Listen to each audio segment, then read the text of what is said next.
오늘의 말씀은 열왕기하 1장 1절부터 18절까지 말씀입니다. 아합이 죽은 후에 모압이 이스라엘을 배반하였더라. 아하시야가 사마리아에 있는 그의 다락 난간에서 떨어져 병들매 사자를 보내며 그들에게 이르되 가서 에그론의 신 바알세붑에게 이 병이 낫겠나 물어보라 하니라. 여호와의 사자가 디셉 사람 엘리야에게 이르되 너는 일어나 올라가서 사마리아 왕의 사자를 만나 그에게 이르기를 이스라엘에 하나님이 없어서 너희가 에그론의 신 바알세붑에게 물으러 가느냐. 그러므로 여호와의 말씀이 내가 올라간 심상에서 내려오지 못할지라 내가 반드시 죽으리라 하셨다 하라. 엘리야가 이에 가니라. 사자들이 왕에게 돌아오니 왕이 그들에게 이르되 너희는 어찌하여 돌아왔느냐 하니 그들이 말하되 한 사람이 올라와서 우리를 만나 이르되 너희는 너희를 보낸 왕에게로 돌아가서 그에게 고하기를 여호와의 말씀이 이스라엘에 하나님이 없어서 내가 에그론의 신 바알세붑에게 물으려고 보내느냐. 그러므로 내가 올라간 침상에서 내려오지 못할지라 내가 반드시 죽으리라 하셨다 하라 하더이다. 왕이 그들에게 이르되 올라와서 너희를 만나 이 말을 너희에게 한 그 사람은 어떤 사람이더냐. 그들이 그에게 대답하되 그는 털이 많은 사람인데 허리에 가죽띠를 띠었더이다 하니 왕이 이르되 그는 디셉 사람 엘리야로다. 이에 50부장과 그의 군사 50명을 엘리야에게로 보내매 그가 엘리야에게로 올라가 본즉 산 꼭대기에 앉아 있는지라. 그가 엘리야에게 이르되 하나님의 사람이여 왕의 말씀이 내려오라 하셨나이다. 엘리야가 50부장에게 대답하여 이르되 내가 만일 하나님의 사람이면 불이 하늘에서 내려와 너와 너의 50명을 살을지로다 하매 불이 곧 하늘에서 내려와 그와 그의 군사 50명을 살랐더라. 왕이 다시 다른 50부장과 그의 군사 50명을 엘리야에게로 보내니 그가 엘리야에게 말하여 이르되 하나님의 사람이여 왕의 말씀이 속히 내려오라 하셨나이다 하니 엘리야가 그들에게 대답하여 이르되 내가 만일 하나님의 사람이면 불이 하늘에서 내려와 너와 너의 50명을 살을지로다 하매 하나님의 불이 곧 하늘에서 내려와 그와 그의 군사 50명을 살랐더라. 왕이 세 번째 50부장과 그의 군사 50명을 보낸지라. 셋째 50부장이 올라가서 엘리야 앞에 이르러 그의 무릎을 꿇어 엎드려 간구하여 이르되 하나님의 사람이여 원하건대 나의 생명과 당신의 종인 이 50명의 생명을 당신은 귀히 보소서.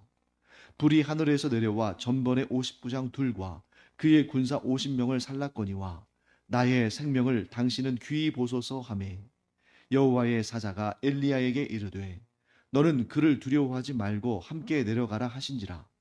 엘리야가 곧 일어나 그와 함께 내려와 왕에게 이르러 말하되 여호와의 말씀이 내가 사자를 보내 에그론의 신 바알세붑에게 물으려 하니 이스라엘에 그의 말을 물을 만한 하나님이 안 계심이냐.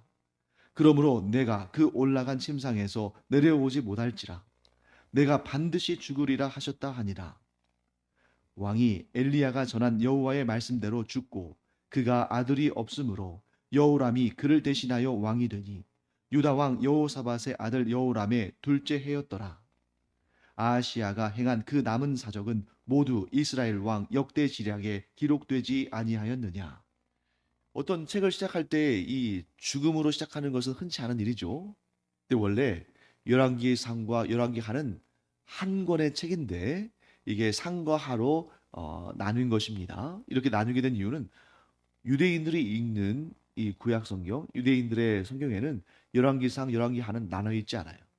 그런데 훗날에 이 구약 성경을 헬라어, 그 당대의 세계 공용어인 헬라어로 번역하는 작업이 이집트의 그 북쪽 도시 알렉산드리아라는 곳에서 있었는데 그때 이 이집트의 알렉산드리아 그 지역의 그곳을 다스리는 왕인 프톨레마이오스 왕이 이스라엘의 랍비들 학자들을 정확히는 72명, 대략적으로 70명을 불러다가 성경을 번역시키는데 그때 이 열왕기 같은 경우는 분량이 많다 보니까 반으로 나누어서 학자들이 각각 맡아서 번역을 하는데 그 일을 계기로 해서 열왕기 상하, 역대 상하 이렇게 나누게 되는 것입니다. 원래는 한 권의 책입니다.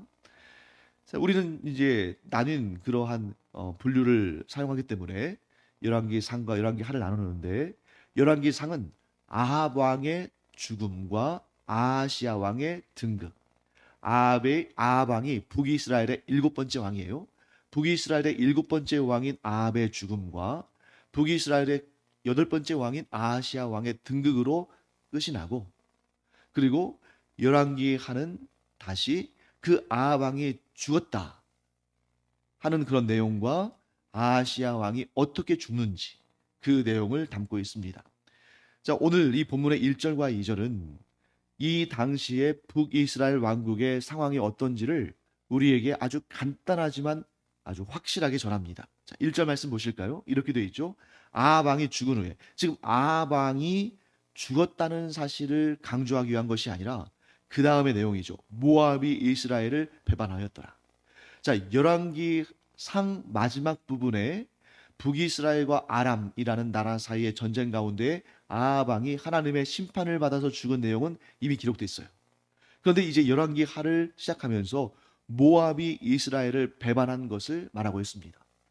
여러분, 성경에 보면 그 악한 왕들 있잖아요. 예를 들면 여기 나오는 아합 왕, 또 그 이전에 북이스라엘을 시작한 여로보암 왕, 또 훗날 또 북이스라엘의 두 번째 전성기를 이뤘다고 볼 수 있는 마지막 전성기의 불을 태웠다고 할 수 있는 여로보암 2세도 있는데, 이런 악한 왕들이라고 성경에서 말씀하는 이 왕들이 사실상은 유능한 왕들이었습니다. 그러니까 이들이 영적으로는 하나님께 가장 책망받고 영적으로는 가장 어두운 시대를 이끌어간 왕들이지만, 세상적인 측면에서 보면 정치, 경제, 외교, 이런 문화, 이런 차원에서 보면 그들은 사실 실력 있는 사람들이었어요. 아합 왕 때 굉장히 나라가 강했습니다. 그래서 이 아합의 북쪽에 이그 아합이 다스리는 북이스라엘의 북쪽에는 아람이란 나라가 있고, 그 동쪽에는 모압이란 나라가 있는데, 아람은 굉장히 강한 나라거든요.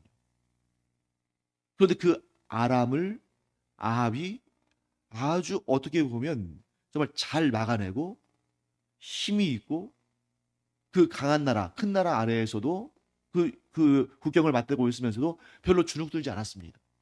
심지어 모압은 우리가 잘 알지 않습니까? 모압, 암몬, 에돔, 이런 나라들은 대대로 이스라엘 민족과 라이벌 관계에 있었는데, 그래서 어디가 좀 강하면 어디가 좀 약하고 이랬는데, 심지어 이 아합 왕이 있던 시대의 북이스라엘 왕국은 모압이 굴종적으로 북이스라엘을 섬겼어요.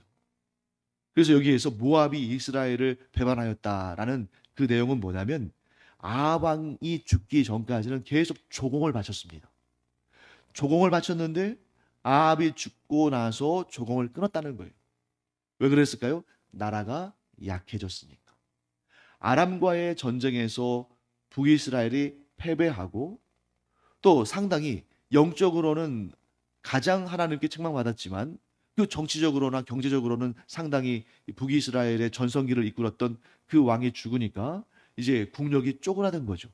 그러니까 그런 상황을 아주 이 모압이 잘 파악을 했습니다.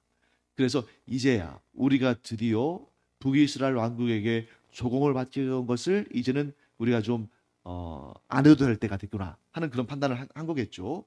자, 그다음에 2절 말씀 보시면 아하시아가 사마리아에 있는 그의 다락 난간에서 떨어져 병들었다. 그러니까 여기에서 이 병은 아마도 암이나 또는 이런 그 내과 질환이나 이런 걸 하기보다는 이제 난간에서 떨어졌으니까 대략적으로 한 2층 난간에서 떨어졌을 텐데, 그러니까 이제 뼈도 부러졌을 것이고 또 이런저런 장기에 손상이 있었을 수도 있겠죠. 자, 그때 그가 어떻게 합니까? 사자를 보내서 에그론의 신 바알세붑에게 이 병이 낫겠나 물어보라. 자, 여기서는 이스라엘의 어떤 상황이 설명됩니까? 자, 1절이 이스라엘의 정치적, 경제적 상황을 설명했다면 2절은 북이스라엘 왕국의 영적인 상황을 설명하고 있죠. 여기서 아주 이상한 내용이 나옵니다. 이제 결론적으로 먼저 말씀을 드리면, 오늘 우리가 읽은 이 내용 가운데 이해가 잘 안 되는 부분이 있을 거예요. 뒤쪽에 보시면 이 아하시아 왕이 엘리야에게 50부장과 그가 거느리는 50명의 군사들을 보내서 엘리야를 산에서 내려와서 자기에게로 오도록 만들죠. 그런데 그 50부장과 50명의 군사들이 하늘로부터 내려오는 불을 맞고 즉사를 해요. 근데 그 일이 두 번이나 반복됩니다. 우리 생각에 아니, 그 사람들 너무 불쌍하지 않아요? 여기 아하시아 왕이야. 우상을 섬기고 하나님을 제쳐두고 바알세붑이라는 우상에게 자기가 살지 죽을지 그것을 물어보게 하는 그런 악한 죄를 저질렀으니까 그가 죽는 것은 마땅하지만 이 50부장 둘과 그들이 거느리는 50명의 군사들 뭔 죄입니까? 하는 그런 생각이 들 수 있습니다. 그런데 여기에서 여러분들이 그 행간에 있는 숨어 있는 의미들을 볼 수 있어야 됩니다. 자, 아시아가 병들었을 때에 에그론의 신 바알세붑에게 이 병이 낫겠나 물어보라 하고 사람을 보낼 때 아무도 이의를 제기하거나 만류하거나 말리는 사람이 없습니다. 지금 이 왕이 자기의 병세에 대해서 나을지 혹은 자기가 낫지 못하고 죽을지 그것을 물어보게 우상신에게 가서 여기서 나오는 에그론의 신 바알세붑은 에그론은 블레셋 땅이잖아요. 블레셋 사람들이 섬기는 바알세붑. 이 바알세붑은 어떤 의미냐면 파리의 신이에요. 파리의 신. 왜 파리의 신이 사실 여러분 신을 만들어도 뭐 태양신이랄지 뭐 달신이랄지 뭐 별신이랄지 이러면 조금 아유 그냥 그래도 좀 그런가 보다 할 텐데 파리의 신이래요. 그런데 여러분 아시다시피 파리의 신은 어디에도 있었습니까? 애굽에도 있었죠. 하나님께서 재앙을 내리셔서 파리의 신을 꺾으셨죠. 파리는 우리가 볼 때는 별것도 아닌 것처럼 보이지만 고대인들에게는 파리는 굉장히 중요한 그런 생물이었습니다. 왜요? 오늘과 같이 과학과 의술이 발전하지 못한 고대 세계에도 이 사람들이 알고 있었어요. 파리떼가 득실거리면 전염병이 창궐해서 사람들 죽는다는 것을. 예나 지금이나 이런 병균을 옮기는데 가장 많은 그러한 희생자를 일으키는 그러한 생물들은 뭡니까? 파리, 모기 이런 거 아니에요? 아무것도 아닌 것처럼 보이지만 그것이 많은 사람들을 죽게 만든다는 겁니다. 그러니까 이 파리의 신에서 이 파리는 뭘 의미하면 질병을 의미하는 거죠. 질병의 신. 그러니까 지금 이 아하시아 왕이 자기가 병들어 병세가 위독하고 죽게 생겼으니까 질병의 신에게 가서 물어보라는 거예요. 내가 이 병에서부터 나음을 얻을지 아니면 이대로 죽을지. 자, 그러면 왕이 그렇게 영적으로 눈이 어두워서 여호와 하나님께 여쭙지 않고 여호와 하나님을 경외하지 않고 저 파리의 신 그것도 이방인 그것도 블레셋 신 그 신을 섬기려고 할 때 그 신에게 물으려고 할 때 막아야 되는 거 아닙니까? 근데 아무도 그런 사람이 없어요. 그 50부장도 그 50부장을 따르는 50인들 가운데서도 어느 누구도 이의를 제기하지 않고 너무나 당연하게 그 명령을 따릅니다. 그렇기 때문에 그들도 사실 그들이 죽는 것에 대해서 아니 어떻게 하나님께서 이렇게까지 그 무고한 사람들을 죽이시나 그게 아니라 지금 북이스라엘의 영적인 상황이 누가 언제 어디서 어떤 방법으로 하나님의 심판을 받아서 죽어도 아무런 이상도 없는 너무나 당연한 아니 오히려 하나님의 언약 백성들이 하나님을 버리고 우상신을 섬기며 그 우상신을 섬기는 일에 대해서 아무도 이의를 제기하지 않고 그냥 자연스럽게 따르는 그 모습이 언제 어디서 어떤 방식으로 하나님의 심판을 받아서 지금 당장 죽는다 할지라도 아무 이상이 없는 뭐라고 항변할 수 없는 그런 상황이라는 거예요. 왜? 지금이 어떤 상황입니까? 그들은 지금 어떤 관계 가운데 있어요? 하나님과 언약 관계 가운데 있는 자들이잖아요. 하나님과 언약 관계에 있는 자들이 하나님의 언약을 스스로 깨뜨리고 그러니까 결혼 서약을 한 부부가 결혼 서약을 깨뜨리고 간음하고 간통한 거나 마찬가지 아닙니까? 영적인 간음을 하고 있어요. 그런 상황이에요. 그러니 이 50부장 둘과 그들이 거닐고 간 100명의 군사들이 불에 맞아서 하늘로부터 떨어지는 불에 맞아 죽었다 해도 아무 이상이 없는 그런 상황인 거예요. 오히려 그들이 호흡하고 살아있는 것 자체가 하나님께서 그들에게 크신 은혜를 베푸신 것입니다. 더군다나 여러분, 이 에그론은 어디예요? 에그론은 블레셋의 5개의 도시국가들 가운데 하나입니다. 여러분, 블레셋은 5개의 도시국가들의 연합체예요. 그런데 그 중에서 이 에그론은 어떤 곳이냐면 이미 이때로부터 수백 년 전에 뭐 한 200년까지도 안 갈 수 있겠네요. 200년 좀 전에 여호와의 언약궤가 이 땅에 들어가서 에그론의 모든 신들을 무너뜨리고 파괴하고 무릎 꿇게 한 그 역사가 있던 도시입니다. 언제예요? 이스라엘과 블레셋 사이에 전쟁이 일어났을 때, 그때 제사장이 엘리 제사장, 사무엘 선지자를 교육시킨 엘리 제사장의 그 노년, 그의 말년이었죠. 그때 이 전쟁이 불리하다고 생각하니까 이스라엘의 장로들이 엘리 제사장에게 언약궤를 요청합니다. 엘리 제사장은 아마 반대했을 거예요. 그런데 그의 두 아들, 정말 망나니 아들들, 홈니와 비느하스가 그 언약궤를 들고 전쟁터로 가죠. 전쟁에서 졌어요.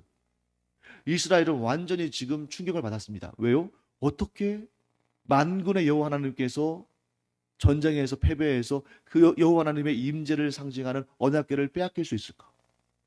그런데 정작 그 언약궤는 블레셋 땅의 여기저기를 다니면서 그 땅의 모든 우상들을 무너뜨리고 우상을 섬기는 자들에게 독종이 일어나게 해서 그들이 고통을 겪게 하지 않습니까?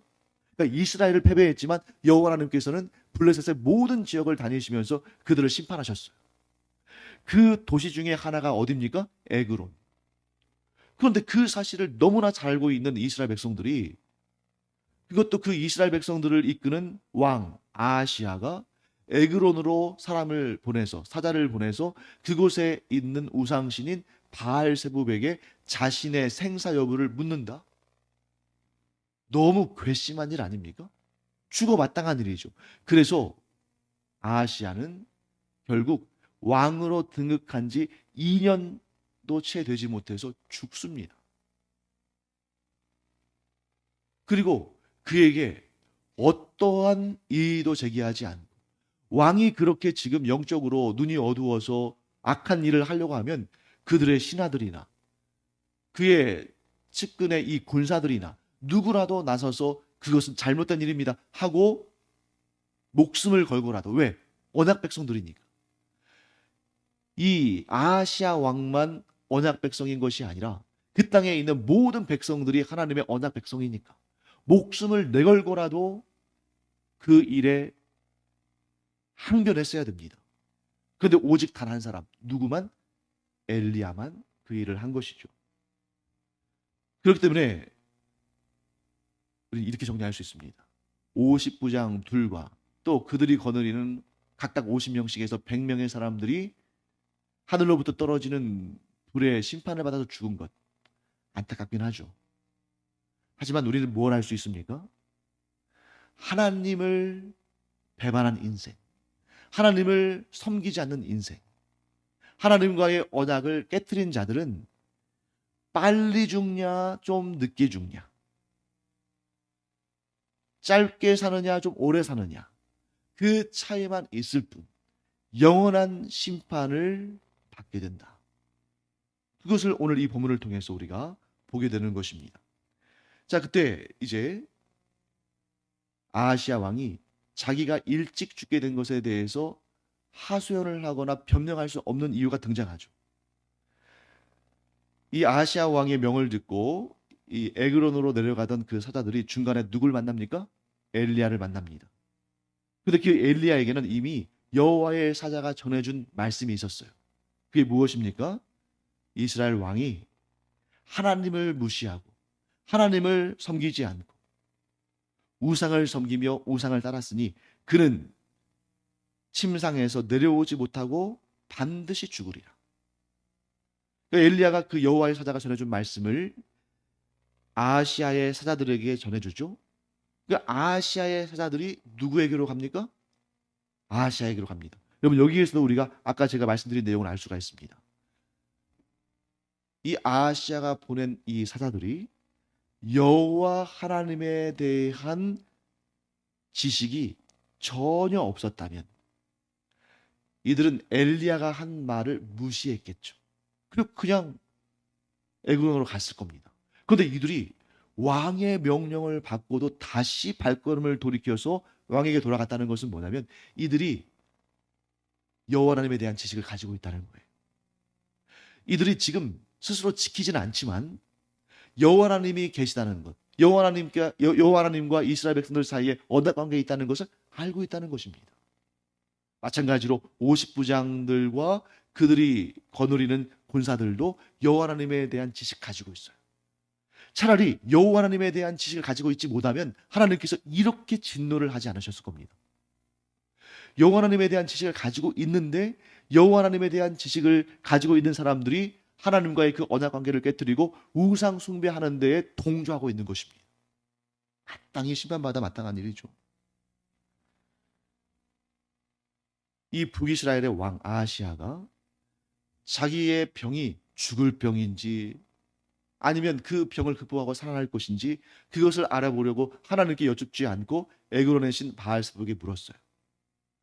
여러분, 왕도 사람이기 때문에 이렇게 다락 난간에서 떨어지는 실수할 수 있습니다. 왕도 사람이기 때문에 병에 들 수 있어요. 하나님을 경외하는 사람도 사람이기 때문에 실수할 수 있습니다. 병에 걸릴 수도 있어요. 고난을 경험할 수도 있습니다. 그런데 문제는 뭡니까? 그 다음이 중요하다는 거예요. 어떤 왕은 정말로 죽을 병에 걸렸지만 하나님께 간구함으로, 하나님만 바라보고 하나님께 나아가서 하나님께 간구함으로 15년의 생명을 얻은 왕도 있습니다. 그가 누굽니까? 히스기야 왕이죠. 똑같이 죽을 병에 걸렸어요. 그때 어떤 왕은 15년이나 생명을 연장받고 어떤 이는 왕에 등극한 지 단 2년도 채 되지 않아서 그 침상에 누운 채로 죽었습니다. 어떤 차이입니까? 누구를 바라보며 누구를 의지하며 누구를 섬기는가? 생명의 근원 되신 하나님을 섬기는 자는 하나님께서 그를 돌아보시지만 생명의 근원 되신 하나님을 알면서도 하나님을 섬기지 않는 자는 반드시 하나님의 심판을 받는다 하는 것을 우리가 보게 되는 것입니다. 자, 그랬더니 아하시아 왕도 보세요. 자, 이 사자들이 왕에게 와서 그 보고를 하니까 그 사자들은, 즉 이스라엘의 신하들은 몰랐어요. 그런데 그 인상착의를 듣자마자 아하시아 왕은 그가 누군 줄을 단번에 알았습니다. 뭐라고 말합니까? 그는 디셉 사람 엘리야다. 어떻게 알았을까요? 자, 여러분, 아합 왕과 그의 아내 이세벨이 바알신과 아세라와 우상신들을 섬길 때에 그것을 지적하고 그 바알신 섬기는 제사장들과 영적인 전투, 갈멜살 전투를 했던 사람이 누굽니까? 엘리야잖아요. 그럼 그때 아합과 이세벨 사이에 자식이 있었겠죠. 그가 누굽니까? 오늘 등장하는 아하시아 왕이에요. 그게 모를 리가 없죠. 너무나 잘 압니다. 그런데 그렇게 잘 알면서도, 그리고 그날 그 갈멜살 전투에서 하나님께서 얼마나 위대한 역사를 이루셨는지, 하늘에서 불이 떨어지는 것을 가지고 바알신을 섬기는 제사장들과 엘리야가 서로 영적인 대결을 했는데 어느 쪽에 불이 떨어졌어요?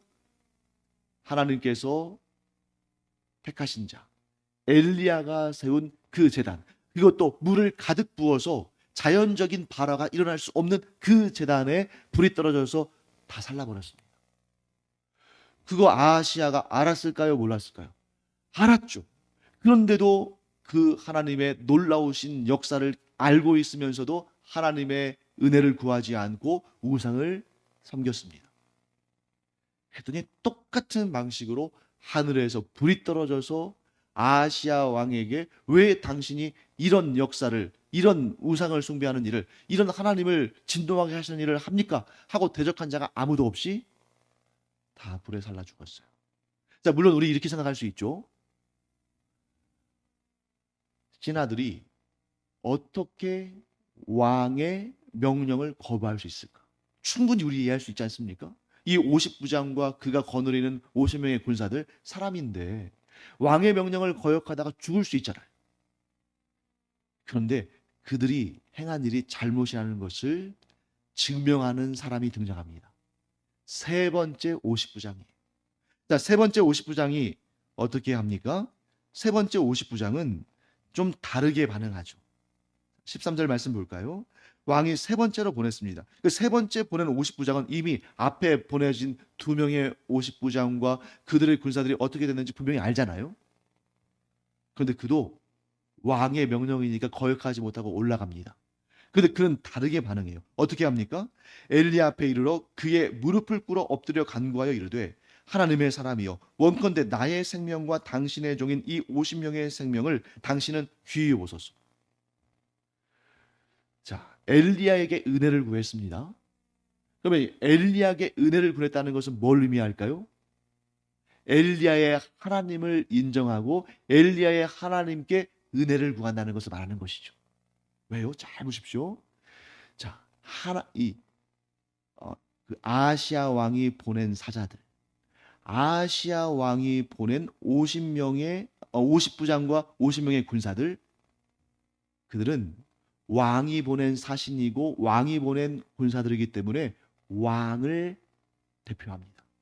왕이라는 그런 왕의 권위를 수행하는 자들이기 때문에 왕의 권위를 그들이 가지고 있는 거예요. 그러니까 그들이 하나님의 심판을 받은 것은 그들이 왕의 사자들, 왕의 대원자들이기 때문이에요. 자, 마찬가지입니다.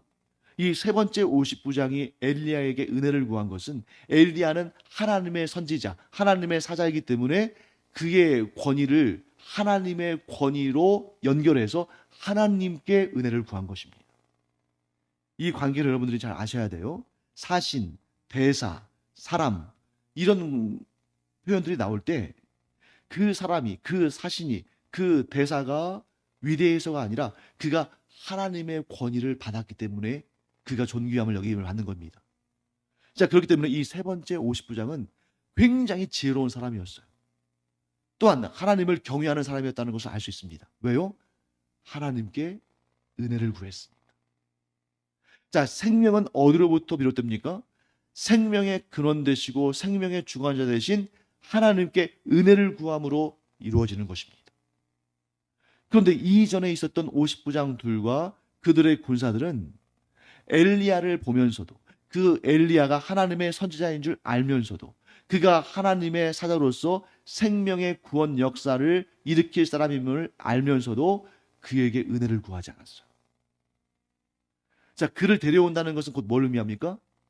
엘리야를 죽이려고 한다는 거죠. 이 아하시아가, 우상을 섬기는 아하시아가 엘리야에게 대접해주고 그를 존귀 여기기 위해서 그를 데려오라고 했겠습니까? 그럴 거면 군사들을 보내지 않았겠죠. 그의 대신들을 보내서 예의를 갖추고 우리가 하나님께 여쭙기를 원합니다 하고 그를 모셔왔겠죠. 군사를 보냈다는 것은 뭘 의미하는 것입니까? 그를 강제적으로 압송해서 죽이겠다는 거 아닙니까? 그러면 하나님의 사자를, 하나님의 선지자를 죽이겠다는 것은 곧 뭘 의미합니까? 하나님을 무시하고 하나님을 대적한다는 거 아닙니까? 그러니 벌을 받을 수밖에 없죠. 그런데 이 세 번째 50부장 뭐를 인정한 거예요? 하나님이 생명의 주관자시다. 하나님이 나를 이곳으로 보낸 아하시아 왕보다 높은 분이시다. 하나님께서 우리에게 은혜를 베푸시면 우리는 살 수 있다. 이전에 50부장 둘과 100명의 군사들은 다 죽었지만 우리는 살 수 있다. 어떻게 하면? 하나님께 은혜를 구하면. 사랑하는 성도 여러분, 세상은 여전히 우리를 괴롭히고 우리를 고통스럽게 하고 우리를 좌절시키려고 하고 우리를 낙심하게 하지만 우리가 그런 상황 가운데서도 정신을 똑바로 차리고 하나님만 바라보며 하나님의 은혜를 구하면 반드시 살아난다. 오늘 이 본문을 통해서 우리가 알 수 있는 것입니다. 아하시아도 죽고 먼저 보냄받은 2명의 50부장도 죽고 그들이 이끌어간 100명의 엘리야를 잡아오려고 했던 군사들도 다 죽었습니다. 하지만 누구는 살았어요? 세 번째 50부장과 그가 이끈 50명의 군사들은 살았어요. 왜? 생명의 주관자 되시는, 역사를 주관하시는 하나님을 믿고 그 앞에 공손하게 은혜를 구하고 하나님을 경외함을 드러냈기 때문에. 우리가 이 세 번째 50부장처럼 세상의 상황이, 나를 둘러싼 환경이 어떠하든지 간에 하나님을 믿고 하나님을 경외하며 하나님의 은혜를 구함으로 말미암아 하나님이 주시는 구원의 은총을 얻기를 간절히 축원합니다. 기도하겠습니다. 하나님, 오늘 본문을 통해서 하나님께서 어떤 자들에게 은혜를 베푸시고 어떤 자들에게 진노하시며 어떤 자들을 심판하시는지를 저희가 분명히 보게 됩니다. 하나님을 알면서도 하나님과의 그 언약 관계를 깨뜨리고 세상이 좋아서 혹은 우상을 섬기는 그러한 자들 반드시 심판을 받을 것이로되, 어떤 상황과 환경 가운데서도 나를 둘러싼 환경이 너무나 힘들고 고통스럽다 할지라도 오직 하나님만을 바라보며 하나님만을 섬기며 하나님만을 의지하고 하나님의 은혜를 구하는 자는 반드시 하나님의 그 놀라운 능력을 경험하게 될 줄 믿습니다. 그러므로 저희가 이 믿음 끝까지 지켜내는 그런 지혜롭고 경건한 주의 종들 되게 하여 주시옵소서. 감사드리며 예수님의 이름으로 축복하며 기도합니다. 아멘.